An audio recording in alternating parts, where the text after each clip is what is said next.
It happened on an ordinary evening. Nothing unusual. Just one more stop at the supermarket on the way home. Emily wasn't looking for a surprise. She was looking for something familiar.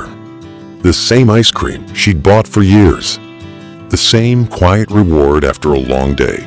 She reached for it, then hesitated. Not because it was more expensive. Not because the packaging looked different. Because something she couldn't explain suddenly didn't feel the same.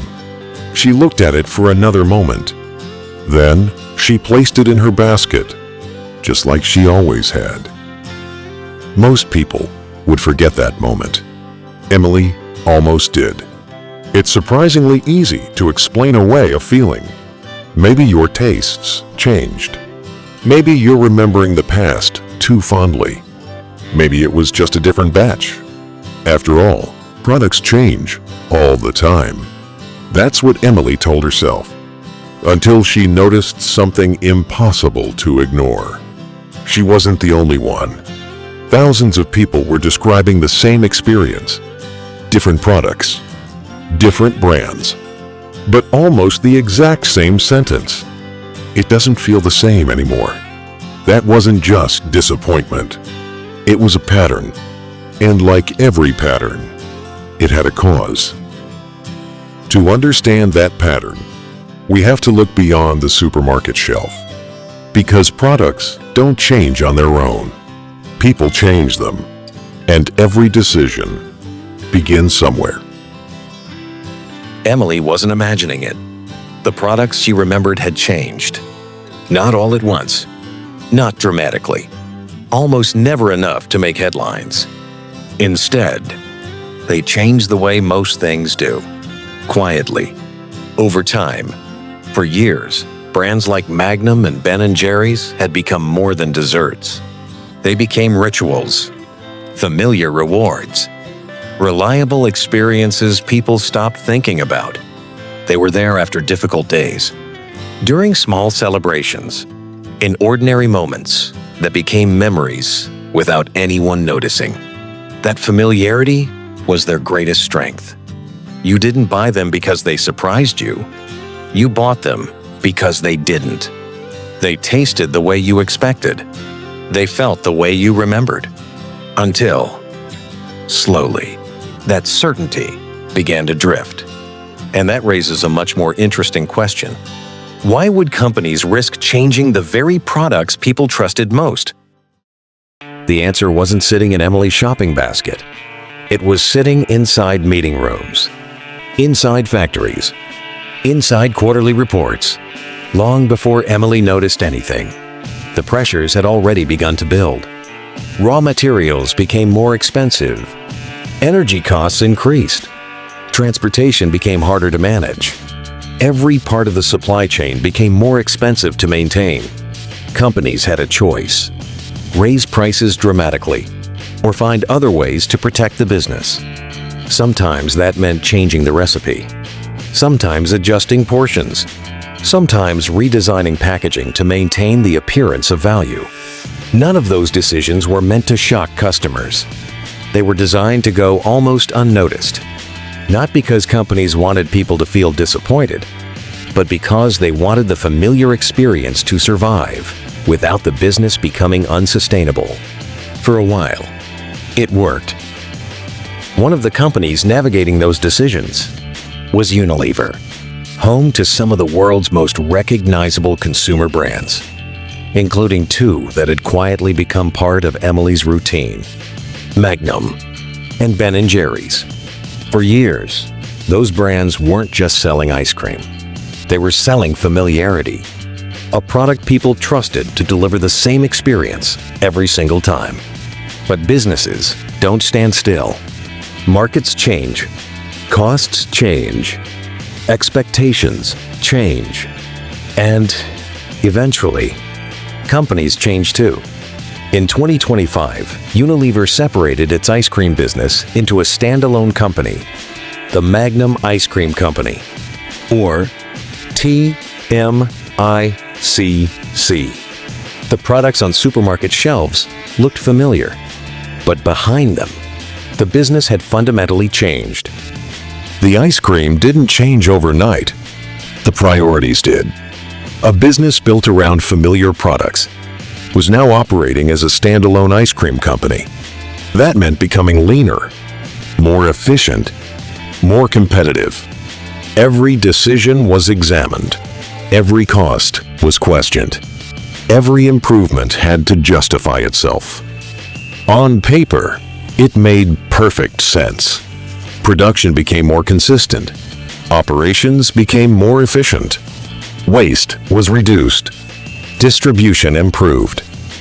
Investors could measure those results. Spreadsheets could celebrate them. Quarterly reports could reward them.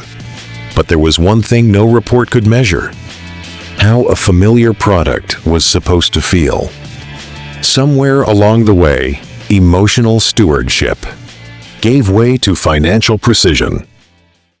None of those decisions were made to disappoint Emily. In fact, most of them probably looked like improvements. Better efficiency, better consistency, better margins. But that's the contradiction. The things a business can measure are not always the things people remember. Emily didn't miss an ingredient. She missed a feeling. The quiet certainty that what she loved yesterday would feel the same today. But once that feeling starts to disappear, people notice, even if they can't always explain why. Here is the contradiction at the heart of the modern economy. Nothing is officially getting worse. By almost every internal measure, the system is performing better than ever. Production is more efficient. Supply chains are more resilient. Costs are managed more carefully. Businesses become more predictable. Shareholders see progress. Quarterly reports show growth. Operational targets are achieved. But those measurements only capture one side of the equation. They measure what the business can optimize. They do not measure what people remember. Familiarity has no spreadsheet. Comfort has no performance metric. Trust has no quarterly target. And emotional continuity cannot be optimized. It can only be preserved. Somewhere between efficiency and experience, something quietly got lost. By now, Emily understood what had changed. She understood why it had changed. But understanding didn't make the next decision any easier. A week later, she found herself standing in front of the same freezer, looking at the same brands. Awareness didn't break the routine, because the system was never built on perfect satisfaction. It was built on familiarity. We rarely choose only with logic. We choose with memory, with habit, with routines repeated so many times, they stop feeling like choices at all. The brands we return to aren't always the ones we love most. They're often the ones we know best. And that's what makes gradual change so powerful. It asks for almost nothing, except that we keep coming back. Emily left the supermarket that evening, carrying the same brand she'd always bought. But it no longer felt the same. Not because it had suddenly become a bad product, and not because anyone had set out to ruin it. It had simply become the result of thousands of small decisions.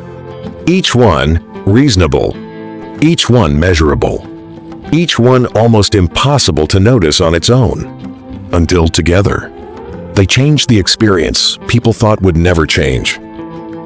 Brands rarely disappear overnight. They drift, quietly, gradually, one decision at a time. The products we love don't always change because someone stopped caring. Sometimes they change because the system rewards what it can measure, while slowly forgetting what people can feel. So, the next time something familiar doesn't feel quite the same, you might find yourself asking, why? Because sometimes the biggest changes are not the ones announced. They are the ones that happen slowly enough for everyone to accept them. Until one day, you realize something familiar has quietly become something else. If this story made you look at something familiar differently, you're going to enjoy what comes next. Subscribe to follow the next investigation.